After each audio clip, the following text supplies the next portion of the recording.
Hatırlamayı unutmak. Ali şiir yazıyor mu sevgilim? Ali de Ayşe gibi salondaki peteği kapatıp kendi çapında şiir karalıyor mu? İlaç alıp bunu düşünüyorum. Her şey ben tam uyumak üzereyken olmuş gibi. Net hatırlamıyorum ama kesin biliyorum.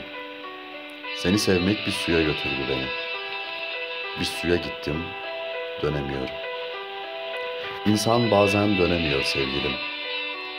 Her sabah dilinin altına bir sözcük daha bırakıp dönemiyor. Ben bir ilk, tam uyumak üzereyken nerelerden, ben bir ilk, uyanır uyanmaz nerelerden dönemedim. Bir dağın belindeki ağaçları hınçla sallamak diye bir ilaç, ambulanstan yol istemek adlı bir atak ve bir at kadar koşmak bana iyi geldi. Bana iyi geldi ne demek?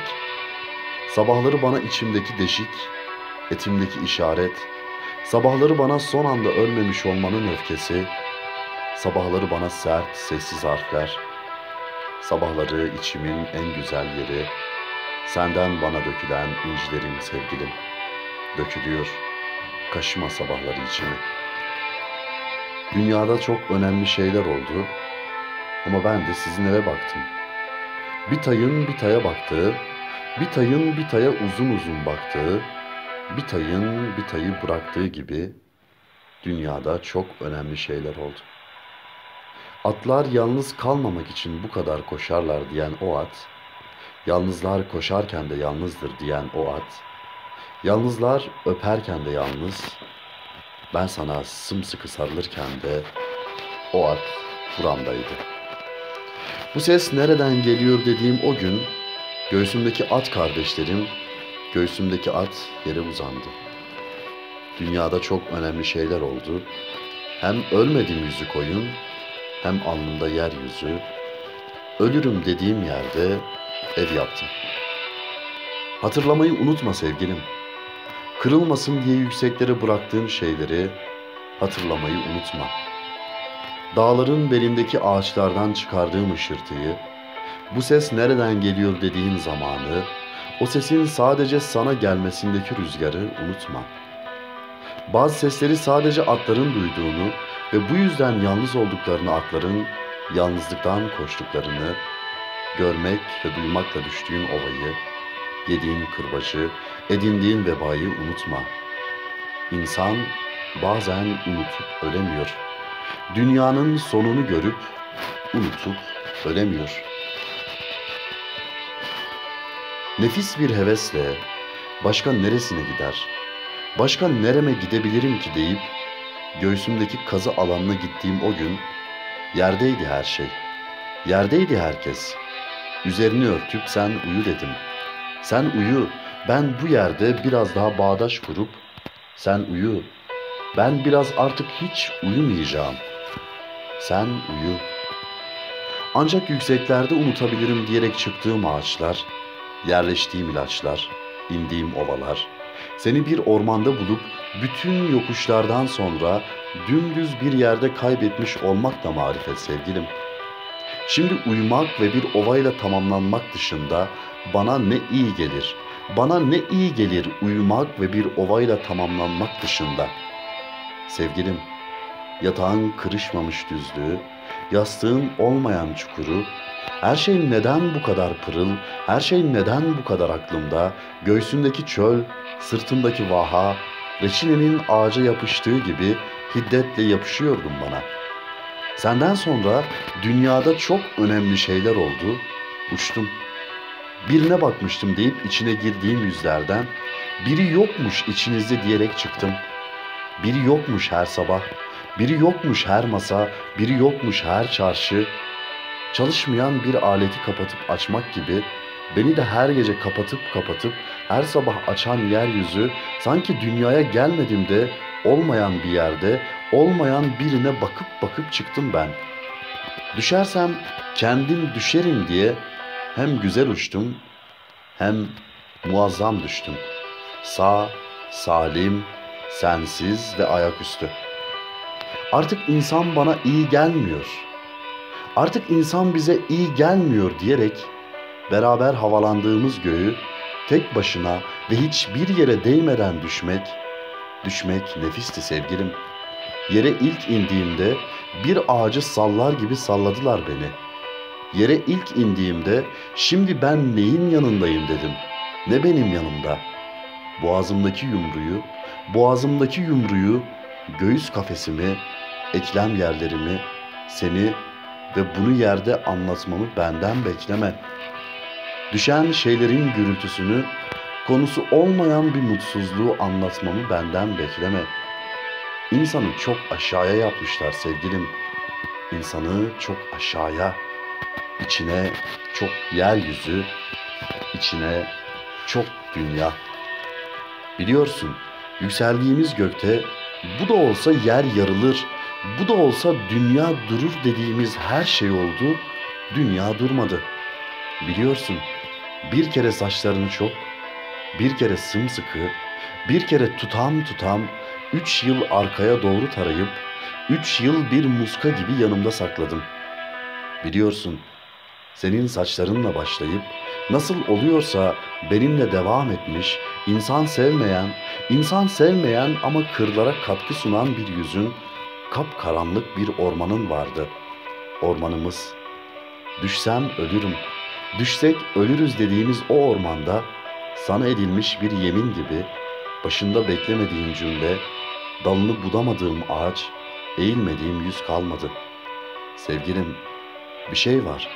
Artık kuramadığım kurmalı bir saat, başımda çın çın öten bir demir, dönemediğim bir yer, fırlatmak için bir odaya koyup her gece salladığım bir cümle, durup dururken başıma gelen bir heves, bir serinlik, gittikçe kalbimi gagalayan bir kuş, sevdiği şeye dokunmadan etrafına döndüğüm, içimde sessizce büyüyen bir yer, düşmek değil, çakılmak isteği.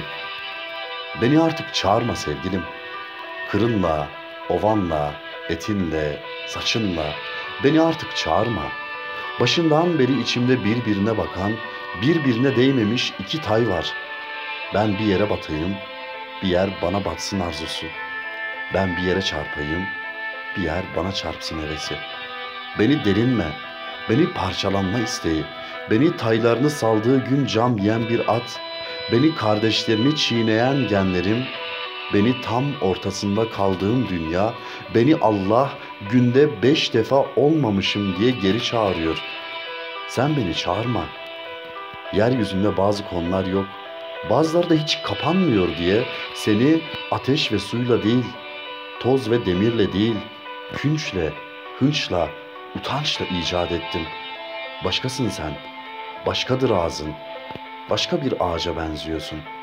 Yüzünde başka bir orman var diye seni ben hem ormanına girip hem hiçbir dalına değmeyerek, dokunmayarak hiçbir ağacına, içimi taşlara, sırtımı duvarlara süre seni ben gövdemde tir tir titreyen bir kuş, ters dönmüş bir kaplumbağa, seni ben durup dururken değil, içinde sıkıldığım bir yeryüzü, içimde sıkılan bir yeryüzü var diye icat ettim sevgilim. Ben hevesim kursağımda buralarda, sen mucidini öldüren her icat gibi, ne işe yaradığını bilmeyen bir alet gibi, oralarda. Herkes durmuş birbirine bakıyor. Herkes durmuş birbirine neden bakıyor? Sürekli beni aşağıdan çağıran biri, bir hırıltı olarak iniyorum çarşılara. Çarşılar renkli, çarşılar dağılmışım, beni yanlış toplamışlar gibi. Sevgilim, artık başım tam gövdemin üstünde değil, rüzgar alan yerlerim, su geçiren yerlerim, karın boşluğunda tayını salan atın sesi, kulaklarımda göğe fırlatılmış, hep birbirine çarpan iki taşın sesi, ağacıma salıncak kuranların sesi. Sorduğum herkes seni uzaktan tanıyor. Gittiğim her yerden az önce çıkmışsın. Kime baksam, kim bana baksa, içimde incinmiş bir atın o son cümlesi. Ölmek değil, asılmak istiyordum. Dünyaya tayımı saldığım günden beri. Şimdi kim bilir nerede değilim diyerek, günler yanımdan, günler önümden, Günler içimden etinle geçiyor sevgilim, etinle. Seni göğsüme takıp çıktığım rüzgarlar ne güzel, ne güzel vurulduğum yerlerde yürüyebilmen, evine rüzgar götürebilmen, aşağı bakabilmen ne güzel. Ağzınla kuş tutman, kılı kırk yarman, derini yüzmeden yeni bir deriye değdirebilmen ne güzel. İçimde bir yer bir yere değiyor, kenarları kalkıyor aklımın. Kime değsem, kim bana değse o tören. Düşerken biçim almış bir gövdeydim. Beni ancak düşerken sevebilirlerdi. Beni ancak düşerken sevebilirlerdi. Düşmek yapraklıdır sevgilim. Önce dökülüyorum zannediyor insan. Yana eğilmiş bir ağaç gibi dizlerimin orada başlayan harp omuzlarımda titremeye dönüştüğü zaman vakti gelen bir yaprak nasıl hem döküldüğünü zannedip hem düşüyorsa ağaçtan, nasıl iniyorsa öyle yere, öyle görkemli, öyle yavaş, öyle un gibi bakıp teni cam olan birinin boynuna, şah damarına, seni tamamen unuttum ama etinin içini görüyorum, saçlarının dibini, razı bir rüzgar gibi azar azar da olsa senden artık uyurken dökülüyorum kendi etrafıma. Kendi etrafıma sevgilim, dal dal, yaprak yaprak, günde birkaç defa hafif sıyrıklarla. Çünkü yapraklar sevgilim, düştükten çok sonra inanırlarmış artık ağaçta olmadıklarına. Çünkü yaprağın daldaki boşluğu yine o yaprağın kendisi kadar süzüle süzüle sevgilim, süzüle süzüle. Döküldükten sonra da ağacını anlatan yapraklar gibi. Şimdi günlerim hiç geçmiyor olabilir ama geçmişim çok güzel gidiyor. Geçmişim bir yere gitmiş de gelecekmiş gibi. Geçmişim anlamadım ki nereden geçmiş. Düşmek yapraklıdır sevgilim. Unutmak çiçekli.